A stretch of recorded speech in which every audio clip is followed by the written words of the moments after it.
അസ്സലാമു അലൈക്കും വറഹ്മത്തുള്ളാഹി. സഹോദരങ്ങളെ, നമുക്ക് എന്തെങ്കിലും മാറ്റങ്ങൾ ഉണ്ടായിട്ടുണ്ടെങ്കിൽ അത് നമ്മൾ കേട്ടിട്ടുണ്ടായ മാറ്റമാണ്. നമ്മുടെ മനസ്സിൽ തട്ടുന്ന ചില വരികളും വാചകങ്ങളും വാക്കുകളും കേട്ടിട്ടല്ലേ നമ്മൾ മാറിയത്. അതുകൊണ്ട് തന്നെയാണ് വിശുദ്ധ ഖുർആൻ പറഞ്ഞത്, വമൻ അഹ്സനു ഖൗലൻ മിമ്മൻ ദഅ ഇല അള്ളാഹുവിലേക്ക് ക്ഷണിക്കുന്നതിനേക്കാൾ നല്ല വാക്ക് പറഞ്ഞ ആരുമില്ല എന്നാണ്.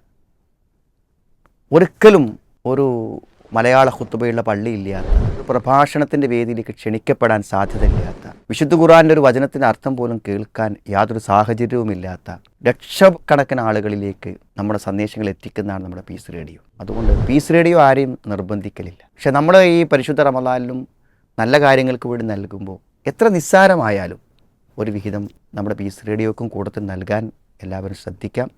ഈ നന്മയുടെ പ്രചാരണങ്ങളിൽ നമ്മൾക്കും പങ്കാളികളാകുവാനുള്ള ഒരു മാർഗ്ഗമാണല്ലോ അത്. അതുകൊണ്ട് നന്മ ചെയ്യുവാനും നന്മയിൽ മുന്നേറുവാനും നമ്മൾക്കൊന്ന് സദഖകൾ സ്വീകരിക്കപ്പെടുവാൻ അള്ളാഹു തൗഫീക്ക് പ്രദാനം ചെയ്യുമാറാവട്ടെ.